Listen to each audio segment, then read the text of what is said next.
सचखंड श्री हरमंदर साहब जी के आभा मंडल दे विच सशोभत श्री अकाल तख्त साहब जी के स्थान के उत्ते धन धन साहिब श्री गुरु ग्रंथ साहिब सच्चे पातशाह की हजूरी विच जुड़ बैठी गुरु रूप खालसा सत संगत जी, सब तो पहला फतेह प्रवान करो। वाहिगुरु जी का खालसा वाहिगुरु जी की फतेह। अज असी सारे उन्हां महान योधियां सूरबीरां नूं याद करन वास्ते इकट्ठे होए हैं जिन्हां ने जून 1984 दे विच भारती फौज का डट के मुकाबला करदियां शहादतां दे जाम पीते। बहुत ही सूरबीर महान योधे संत जरनैल सिंह जी पिंडरांवाले महापुरख, अमर शहीद भाई साहब भाई अमरीक सिंह जी, बाबा ठारा सिंह जी और बहुत ही सूझवान नीतिवान जरनल भाई सुबेग सिंह जी। इन्हां तो अलावा अज दे दिन जून 1984 दे विच इस अस्थान दे उत्ते भारती स्टेट दे नाल लड़दियां बेअंत सिखां ने शहीदी दित्ती है, जिहदे विच बीबियां भी सन, बजुर्ग भी सन, बच्चे भी सन, नौजवान भी सन। और असीं उन्हां शहीदां नूं याद करन वास्ते अज इकट्ठे होए हैं। जिस वक्त भारत 1947 दे विच भारती लोकां दे कहण मुताबक आज़ाद होया, सिखां नूं नप्पण दी, सिखां नूं कुੱਟਣ दी पॉलिसी जिहड़ी है उस वेले तैयार हो गई सी और तैयार कीती सी जवाहर लाल नेहरू ने कि इस हिंदुस्तान दे अंदर, इस भारत दे अंदर सिखां नूं नप्पਣਾ है, सिखां नूं कुੱਟਣਾ है, सिखां नूं दबਣਾ है, आर्थिक तौर पर कमज़ोर करना है, समाजिक तौर पर कमज़ोर करना है, धार्मिक तौर पर कमज़ोर करना है और राजनीतिक तौर पर भी कमज़ोर करना है। ये नीतियां 1947 च बन गई और उहदा सिटा 1984 दे विच श्री अकाल तख्त साहब सचखंड श्री हरमंदर साहब ते 37 होर गुरुद्वारे साहिबाना दे विच हमलियां दे रूप दे विच निकलिया। मैं कुछ गल्लां साझीआं करनीआं। ये जिहड़ी बादशाहत दा संकल्प है या राज दा संकल्प है, ये सानू गुरु साहिबान ने दिता है और असी अपने अरदास दे दौरान दौरे दे विच इस संकल्प नूं दोहराउने हैं, राज करेगा खालसा, और दोहराउंदे रहना। जिहड़ा सिख है, जिहदे केसां दे विच अमृत है, जिहदे नेत्रां दे विच अमृत है, जिहदे मुख दे विच खंडे बाटे दा अमृत है, वो राज दे संकल्प तो मुनकर नहीं है और ना मुनकर हो सकता है। ये गल वखरी है कि कोई खुलेआम मानसा वर्गा खुलेआम कहंदा है और साडे वर्गे दबी जुबान च कह दिंदे हैं।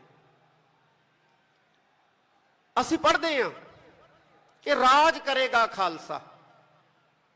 कौन राज करूगा? खालसा राज करूगा। ते जे असी राज करने, राज लेने, ते सानू खालसा बनना पएगा।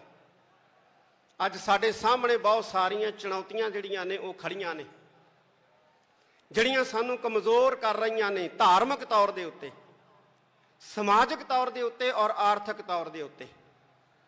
सानू धार्मिक तौर दे उत्ते कमज़ोर करन वास्ते पंजाब दी इस धरती दे उत्ते ईसाईयत दा प्रचार जिहड़ा है बड़े जोर शोर दे नाल चलाया जा रहा है। पंजाब दे अंदर पिंड पिंड चर्चां बन रही और मसीतां बन रही। ये साडे वास्ते चिंता वाली गल है, साडे वास्ते फिक्र वाली गल है। मैं सारे महापुरखां नूं, जिन्ने भी सिख धर्म नाल संबंधित महापुरख है जिहड़े प्रचार दी सेवा करते रहे ने, मैं उन्हां नूं ये कहना चाहांगा कि एक बारी फेर निकलो। जिवें संत बाबा गुरबचन सिंह जी भिंडरां वाले, जिवें संत बाबा ज्वाला सिंह जी हरखोवाल वाले, जिवें महापुरख संत बाबा अतर सिंह जी मस्तूआणा साहब वाले, इन्हां ने वहीरां घत के पिंडां दे विच प्रचार कीता सी ते सिੱਖੀ बुलंद कीती सी। अज भी मैं इन्हां महापुरखां नूं अपील करूंगा कि पिंडां दे विच जाके, खास तौर ते बॉर्डर एरिए दे पिंडां दे विच जाके सिੱਖੀ नूं मजबूत करो, ਹੁਣ ਏਸੀ ਕਮਰਿਆਂ ਚੋਂ ਬਾਹਰ ਨਿਕਲਣ ਦਾ ਸਮਾਂ ਆ ਗਿਆ, ਪਿੰਡਾਂ ਦੇ ਵਿੱਚ ਜਾਣ ਦਾ ਸਮਾਂ ਆ ਗਿਆ, ਪਿੰਡਾਂ ਦੇ ਵਿੱਚ ਪ੍ਰਚਾਰ ਕਰਨ ਦਾ ਸਮਾਂ ਆ ਗਿਆ। ਕਿਉਂਕਿ ਜੇ ਅਸੀਂ ਧਾਰਮਿਕ ਤੌਰ ਤੇ ਮਜ਼ਬੂਤ ਨਾ ਹੋਵਾਂਗੇ, ਅਸੀਂ ਆਰਥਿਕ ਤੌਰ ਤੇ ਮਜ਼ਬੂਤ ਨਹੀਂ ਹੋਵਾਂਗੇ। ਅਸੀਂ ਆਰਥਿਕ ਤੌਰ ਤੇ ਮਜ਼ਬੂਤ ਨਹੀਂ ਹੋਵਾਂਗੇ, ਅਸੀਂ ਸਮਾਜਿਕ ਤੌਰ ਤੇ ਮਜ਼ਬੂਤ ਨਹੀਂ ਹੋਵਾਂਗੇ। ਤੇ ਜੇ ਅਸੀਂ ਧਾਰਮਿਕ ਤੌਰ ਤੇ ਕਮਜ਼ੋਰ ਹੋ ਗਏ, ਸਮਾਜਿਕ ਤੌਰ ਤੇ ਕਮਜ਼ੋਰ ਹੋ ਗਏ, ਆਰਥਿਕ ਤੌਰ ਤੇ ਕਮਜ਼ੋਰ ਹੋ ਗਏ, ਰਾਜਨੀਤਿਕ ਕਮਜ਼ੋਰੀ ਨੂੰ ਕੋਈ ਰੋਕ ਹੀ ਨਹੀਂ ਸਕਦਾ ਹੈ। ਰਾਜਨੀਤਿਕ ਕਮਜ਼ੋਰੀ ਆਏਗੀ ਹੀ ਆਏਗੀ, ਔਰ ਅਸੀਂ ਉਹਨਾਂ ਰਾਜ ਤੋਂ ਦੂਰ ਹੋਵਾਂਗੇ ਜਿੰਨਾ ਧਾਰਮਿਕ ਤੌਰ ਤੇ ਕਮਜ਼ੋਰ ਹੋਵਾਂਗੇ। ਸਾਨੂੰ ਧਾਰਮਿਕ ਤੌਰ ਤੇ ਮਜ਼ਬੂਤ ਹੋਣ ਦੀ ਬਹੁਤ ਵੱਡੀ ਜ਼ਰੂਰਤ ਹੈ। ਸਾਡਾ ਨੌਜਵਾਨ ਨਸ਼ਿਆਂ 'ਚ ਗ੍ਰਿਫਤ ਹੋ ਰਿਹਾ ਹੈ, ਨੌਜਵਾਨ ਪੜ੍ਹਾਈ ਤੋਂ ਜਿਹੜਾ ਹੈ ਉਹ ਪਾਸਾ ਵੱਟ ਰਿਹਾ ਹੈ। ਨੌਜਵਾਨਾਂ ਦੇ ਅੰਦਰ ਕੌਮੀ ਜਜ਼ਬਾ ਜਿਹੜਾ ਹੈ ਉਹ ਪੈਦਾ ਕਰਨ ਦੀ ਅੱਜ ਸਭ ਤੋਂ ਵੱਡੀ ਸਾਧ ਸੰਗਤ ਦੀ ਜ਼ਰੂਰਤ ਹੈ। ਇੱਕ ਗੱਲ ਮੈਂ ਹੋਰ ਕਹਿਣੀ ਚਾਹੁੰਦਾ ਕਿ ਇਹ ਜਿਹੜੀ ਸਿੱਖ ਕੌਮ ਹੈ, ਇਹ ਮਰਦੇ ਮੁਜ਼ਾਹਦ ਧੰਨ ਧੰਨ ਸਾਹਿਬ ਸ੍ਰੀ ਗੁਰੂ ਗੋਬਿੰਦ ਸਿੰਘ ਪਾਤਸ਼ਾਹ ਦੀ ਪੈਦਾ ਕੀਤੀ, ਗੁਰੂ ਨਾਨਕ ਸਾਹਿਬ ਸੱਚੇ ਪਾਤਸ਼ਾਹ ਦੀ ਜਿਹੜੀ ਹੈ ਉਹ ਪ੍ਰਜਵਲਿਤ ਕੀਤੀ ਸ਼ੇਰਾਂ ਦੀ ਕੌਮ ਹੈ। ਇਸ ਵਾਰ ਸ੍ਰੀ ਅੰਮ੍ਰਿਤਸਰ ਸਾਹਿਬ ਦੇ ਆਸ-ਪਾਸ ਸਰਕਾਰ ਨੇ ਬਹੁਤ ਵੱਡਾ ਘੇਰਾ ਕੱਤਿਆ। ਸਰਕਾਰ ਵੀ ਮੰਨਦੀ ਹੈ ਕਿ ਇਹ ਸ਼ੇਰਾਂ ਦੀ ਕੌਮ ਹੈ, ਕਿਉਂਕਿ ਸ਼ੇਰਾਂ ਨੂੰ ਕਾਬੂ ਕਰਨ ਵਾਸਤੇ ਵੱਡੇ ਵੱਡੇ ਪਿੰਜਰੇ ਜਿਹੜੇ ਨੇ ਜਾਂ ਵੱਡੀਆਂ ਵੱਡੀਆਂ ਦੀਵਾਰਾਂ ਖੜੀਆਂ ਕੀਤੀਆਂ ਜਾਂਦੀਆਂ। ਗਿੱਦੜਾਂ ਨੂੰ ਰੋਕਣ ਵਾਸਤੇ ਪਿੰਜਰੇ ਖੜੇ ਕਰਨ ਦੀ ਜ਼ਰੂਰਤ ਨਹੀਂ ਪੈਂਦੀ ਸਰਕਾਰਾਂ ਨੂੰ। ਪੁੱਛਿਆ ਵੀ ਇਹਨੇ ਸੁਰੱਖਿਆ ਘੇਰੇ ਕਿਉਂ? ਕਹਿੰਦੇ ਜੀ ਸਿੱਖਾਂ ਦੀ ਸੁਰੱਖਿਆ ਵਾਸਤੇ। ਉਹ ਸਿੱਖਾਂ ਨੂੰ ਸੁਰੱਖਿਆ ਦੀ ਲੋੜ ਨਹੀਂ ਹੈ, ਸ਼ੇਰਾਂ ਨੂੰ ਸੁਰੱਖਿਆ ਦੀ ਲੋੜ ਨਹੀਂ ਹੈ। ਹਾਂ, ਸ਼ੇਰਾਂ ਤੋਂ ਸੁਰੱਖਿਆ ਦੀ ਲੋੜ ਹੈ, ਤੇ ਤੁਸੀਂ ਸ਼ੇਰਾਂ ਤੋਂ ਸੁਰੱਖਿਅਤ ਕਰਨ ਵਾਸਤੇ ਇਹ ਜਿਹੜੇ ਸੁਰੱਖਿਆ ਦਸਤੇ ਜਾਂ ਸੁਰੱਖਿਆ ਦੀਵਾਰਾਂ ਜਿਹੜੀਆਂ ਨੇ ਬਣਾਈਆਂ ਨੇ, ਇਹ ਸਾਨੂੰ ਦਿਸ ਰਹੀਆਂ ਨੇ। ਤੇ ਸ਼ੇਰ ਜਿਹੜਾ ਹੈ, ਜਿਹੜਾ ਗੁਰੂ ਗੋਬਿੰਦ ਸਿੰਘ ਮਹਾਰਾਜ ਦਾ ਪੈਦਾ ਕੀਤਾ ਖਾਲਸਾ ਹੈ, ਉਹ ਕਿਸੇ ਤੇ ਨਹੱਕਾ ਹਮਲਾ ਨਹੀਂ ਕਰਦਾ, ਕਿਸੇ ਤੇ ਬੇਵਜ੍ਹਾ ਜਿਹੜਾ ਹੈ ਆਪਣਾ ਪੰਜਾ ਨਹੀਂ ਮਾਰਦਾ, ਬੇਵਜ੍ਹਾ ਜਿਹੜਾ ਹੈ ਉਹ ਕਿਸੇ ਵੱਲ ਦਹਾੜਦਾ ਨਹੀਂ ਹੈ। ਹਾਂ, ਕੋਈ ਸਟੇਟ ਦਾ ਭੇਜਿਆ ਜਿਹੜਾ ਭੇਖੀ ਜਿਹੜਾ ਹੈ ਨਕਲੀ ਦਾੜੀ ਕੇਸ ਲਾ ਕੇ ਭਾਵੇਂ ਕੋਈ ਜ਼ੁਲਮ ਕਰ ਜੇ, ਭਾਵੇਂ ਕੋਈ ਕਿਸੇ ਤੇ ਜ਼ਬਰ ਕਰ ਜੇ, ਪਰ ਜਿਹੜਾ ਗੁਰੂ ਨਾਨਕ ਸਾਹਿਬ ਸੱਚੇ ਪਾਤਸ਼ਾਹ ਦਾ ਸਿੱਖ ਹੈ ਉਹ ਕਦੇ ਵੀ ਜ਼ੁਲਮ ਵੱਲ ਜਿਹੜਾ ਜ਼ੁਲਮ ਰੋਕਦਾ ਜ਼ਰੂਰ ਹੈ, ਲੇਕਿਨ ਜ਼ੁਲਮ ਨਹੀਂ ਕਰਦਾ। ਮੈਂ ਸਿੱਖ ਸੰਸਥਾਵਾਂ ਨੂੰ ਇਹ ਕਹਿਣਾ ਚਾਹਾਂਗਾ ਕਿ ਅੱਜ ਜ਼ਰੂਰਤ ਆ ਗਈ ਹੈ, ਜਿਵੇਂ ਧੰਨ ਗੁਰੂ ਅੰਗਦ ਦੇਵ ਜੀ ਮਹਾਰਾਜ ਨੇ ਖਡੂਰ ਸਾਹਿਬ ਦੀ ਧਰਤੀ ਦੇ ਉੱਤੇ ਮੱਲ ਅਖਾੜੇ ਕਾਇਮ ਕੀਤੇ ਸੀ। ਅੱਜ ਗੱਤਕਾ ਅਕੈਡਮੀਆਂ ਤੇ ਗੱਤਕੇ ਅਖਾੜੇ ਜਿਹੜੇ ਨੇ ਸਾਡੀਆਂ ਸੰਸਥਾਵਾਂ ਗੁਰਦੁਆਰਾ ਸਾਹਿਬਾਨ ਦੇ ਅੰਦਰ ਕਾਇਮ ਕਰਨ, ਔਰ ਮਾਡਰਨ ਜਿਹੜੇ ਨੇ ਸ਼ਸਤਰ ਅਭਿਆਸ ਦੇ ਕੇਂਦਰ ਜਿਹਨੂੰ ਸ਼ੂਟਿੰਗ ਰੇਂਜਾਂ ਕਹਿੰਦੇ ਨੇ, ਉਹ ਵੀ ਕਾਇਮ ਕੀਤੀਆਂ ਜਾਣ। ਕੋਈ ਹਰਜ ਨਹੀਂ ਹੈ ਸਾਧ ਸੰਗਤ ਜੀ। ਜਿਹੜੇ ਦੂਸਰੇ ਲੋਕ ਹੈ ਉਹ ਲੁਕ ਛਿਪ ਕੇ ਜਿਹੜੇ ਹੈ ਆਪਣੇ ਲੋਕਾਂ ਨੂੰ ਹਥਿਆਰਾਂ ਦੀ ਟ੍ਰੇਨਿੰਗ ਦੇ ਰਹੇ ਹੈ, ਸ਼ਸਤਰਾਂ ਦੀ ਟ੍ਰੇਨਿੰਗ ਦੇ ਰਹੇ ਹੈ। ਅਸੀਂ ਲੁਕ ਛਿਪ ਕੇ ਨਹੀਂ ਦੇਾਂਗੇ, ਅਸੀਂ ਸ਼ਰੇਆਮ ਦੇਾਂਗੇ, ਖੁੱਲ੍ਹੇਆਮ ਦੇਾਂਗੇ।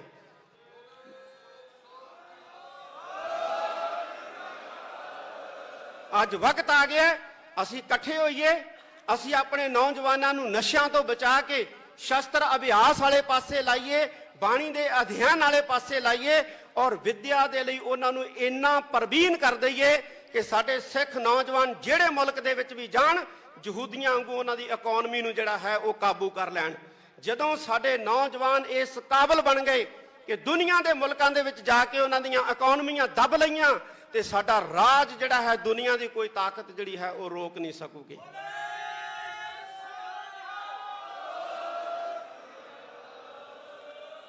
ਸੱਚਖੰਡ ਸ੍ਰੀ ਹਰਮੰਦਰ ਸਾਹਿਬ, ਸ੍ਰੀ ਦਰਬਾਰ ਸਾਹਿਬ, ਸ੍ਰੀ ਅਕਾਲ ਤਖਤ ਸਾਹਿਬ ਤੇ ਜਿਹਨੇ ਵੀ ਹਮਲਾ ਕੀਤਾ ਉਹ ਬਰਬਾਦ ਹੋਇਆ ਹੈ। ਜਿਹੜੀ ਪਾਰਟੀ ਨੇ ਹਮਲਾ ਕੀਤਾ ਉਹ ਬਰਬਾਦ ਹੋਇਆ ਹੈ। ਔਰ ਜਿਹੜੇ ਮੁਲਕ ਨੇ ਸਾਥ ਦਿੱਤਾ, ਰਸ਼ੀਆ ਵਰਗਾ, ਉਹਨੂੰ ਇੱਕ ਨਿੱਕੇ ਜਿਹੇ ਮੁਲਕ ਨੇ ਜਿਹੜਾ ਉਹ ਵਾਣੀ ਪਾ ਰੱਖਿਆ ਹੈ।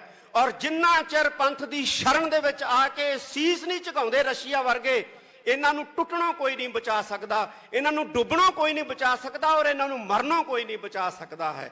ਇਹ ਗੁਰੂ ਨਾਨਕ ਸਾਹਿਬ ਦਾ ਦਰ ਹੈ, ਗੁਰੂ ਨਾਨਕ ਸਾਹਿਬ ਦਾ ਘਰ ਹੈ।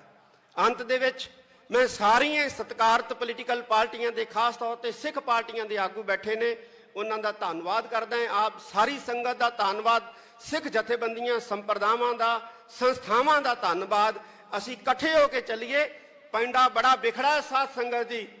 ਜਦੋਂ ਕੱਲਾ ਬੰਦਾ ਕੋਈ ਪੈਂਡੇ ਦੇ ਉੱਤੇ ਸਫ਼ਰ ਕਰਦਾ ਹੈ ਤੇ ਬਹੁਤ ਤੰਗੀ ਆਉਂਦੀ ਹੈ, ਬਹੁਤ ਮੁਸੀਬਤਾਂ ਦਾ ਸਾਹਮਣਾ ਕਰਨਾ ਪੈਂਦਾ ਹੈ। ਪਰ ਜਦੋਂ ਕਾਫਲੇ ਬਣਾ ਕੇ ਵਿਖੜੇ ਪੈਂਡਿਆਂ ਦੇ ਉੱਤੇ ਤੁਰਿਆ ਜਾਂਦਾ ਹੈ, ਮਤਭੇਦ ਭੁਲਾ ਕੇ, ਤੇ ਉਦੋਂ ਵਿਖੜੇ ਪੈਂਡੇ ਵੀ ਜਿਹੜੇ ਆ ਉਹ ਆਸਾਨ ਹੋ ਜਾਂਦੇ ਆ।